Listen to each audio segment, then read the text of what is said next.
আপনি কি নাকের ভিতর মাংস বৃদ্ধি বা পলিপ সমস্যায় ভুগছেন? আপনার নাকের হাড় বাঁকা, সর্দি হাঁচি কাশি ভালো হতে চায় না? আমি ডাক্তার আবু বকর সিদ্দিক দীর্ঘ 11 বৎসর যাবৎ সফলতার সহিত নাকের পলিপ ও জটিল রোগের চিকিৎসা সেবা দিয়ে আসছি ইনশাআল্লাহ। সুইজারল্যান্ডের মেডিসিনের মাধ্যমে নাকের পলিপ গ্যারান্টির সহিত মুক্ত করে থাকি। পরবর্তীতে 6 মাসের মধ্যে যদি নতুন করে পলিপে আক্রান্ত হন, ফ্রি চিকিৎসা করা হয়। আমার হাতে যে মেডিসিনগুলি দেখতে পাচ্ছেন, এই মেডিসিনগুলি 2 থেকে 3 বার ব্যবহার করেই আপনি পলিপ মুক্ত হয়ে যাবেন ইনশাল্লাহ।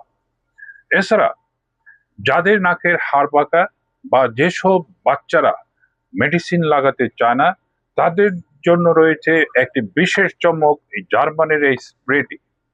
এটি নিয়মিত ব্যবহারে নাকের বাঁকা হাড় সোজা হবে এবং পলিপ মুক্ত হয়ে যাবে। তাই দেরি না করে মেসেজ করুন বা কল করুন 01733 162976। আল্লাহ হাফেজ।